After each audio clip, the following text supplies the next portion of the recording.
And welcome to Stages with Arthur Ray Jr. All the world's a stage, and one person in their time plays many parts. Thank you all so much for joining me here on episode 3 of Stages with Arthur Ray Jr. Just a few people I'd like to shout out who've been so supportive in this podcast. First, my producer, Miss Heather Buchanan at Aux Media. Miss Angela Ringo, who also known as Cookie, and Marissa Monroe, my fellow educators who are very supportive, and to all of the other Arthur Rays out there, Arthur Ray 3 and Arthur Ray 4, and Dr. Khadijah Zane. Thank you all so much for being so supportive.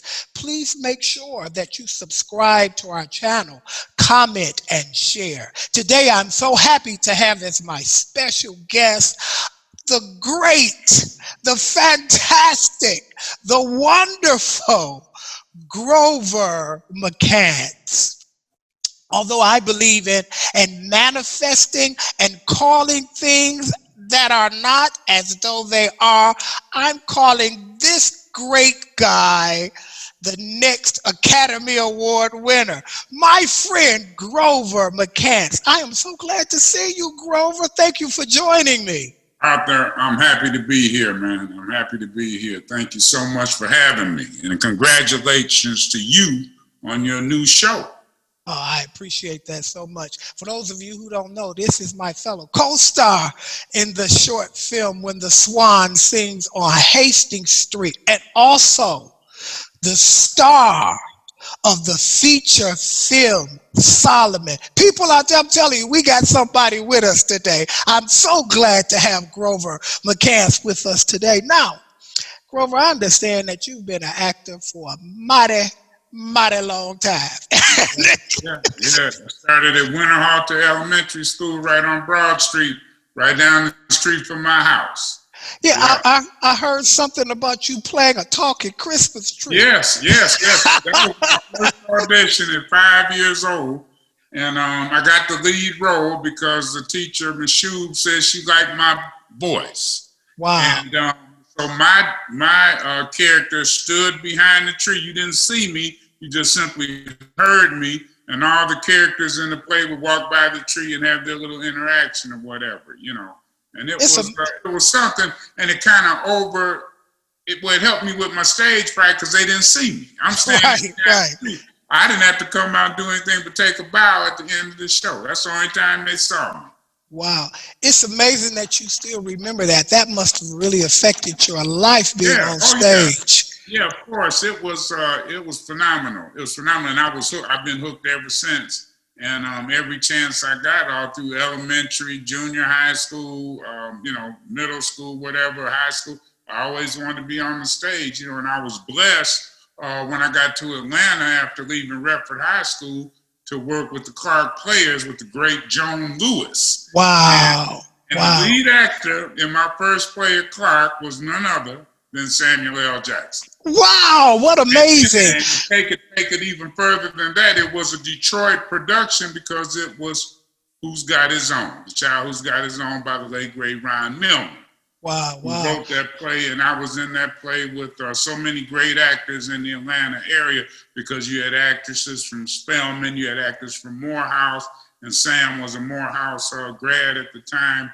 And, we had a great time down there, I hear you, Grover. I believe that actors came here. I believe. That was in 1974 when I was a freshman at Clark, Atlanta, yeah. Well, I believe that actors came to this planet to be an actor. So even at 5 years old, you knew that you were an actor. When we first met, when I saw you on the set of Swan, when I saw you on the set and you began to work, I said, this is another actor.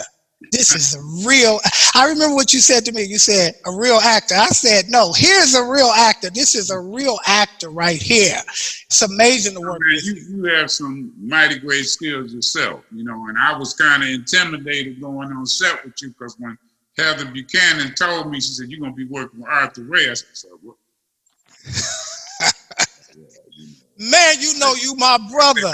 So it's just like on the basketball court when you come in the gym and well, here go Jordan over here and there's Isaiah there and this one there. You got to bring your A game when you step on that court. And I feel the same way when we go on the stage and certainly on these film sets out here because I think Michigan and Detroit, in particular, Metro Detroit, we have a plethora of dynamic filmmakers, actors, and producers that are doing great things that the world really needs to know about. I agree with you, my brother. So I think we are the artists right here in spite of everything that has happened. Yeah, I think we are the artistic versions of LeBron and Jordan on out there playing, shooting the hoops. So speaking of working in different projects and movies and TV, I myself have worked as an extra in movies, and I know you worked as an extra for the movie Hoffa. Is that correct? Yes, I did. Yes, I did. With the great Danny DeVito was the director and also co-star as well as Jack Nicholson. Fantastic. We had a ball.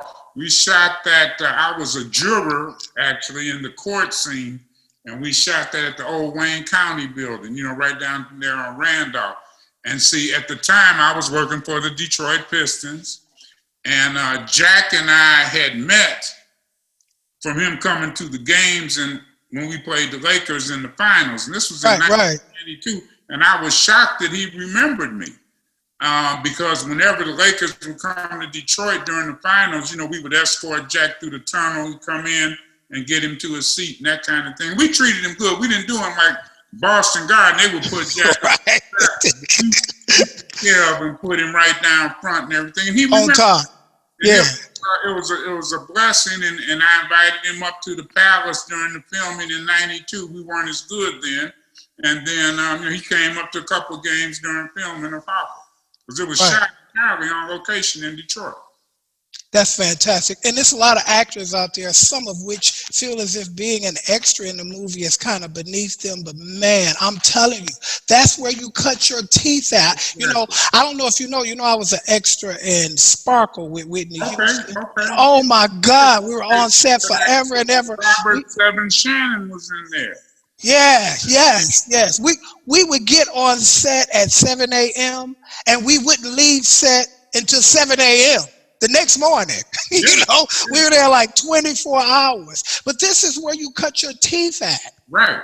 And the great Judge Craig Strong also made a cameo in Sparkle. Yes. Absolutely. There's so much Detroit talent in that film. Man, Mike Epps, he had us rolling, cracking up off screen. He is a real fool in real life. So I also understand that you worked on TV One's Fatal Attraction. Yes, I don't want to call myself a recurring character, but I have been in. I've been in 3 episodes. I was in season 5, episode 23. I was in season 8, episode 1. You can go to those and see them anytime you want.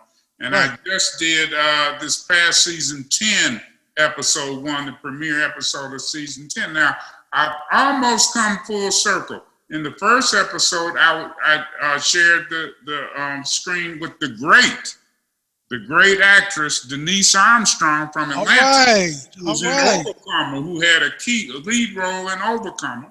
Mm-hmm. And that was my first time meeting and working with Denise Armstrong out of the ATL. And in that episode, I was the father of the victim. Now, in the second episode, I was the victim, where I was gunned down by my grandson with a dirty, greedy wife that that took me out, man. Set me up. I'm a 70-year-old man going to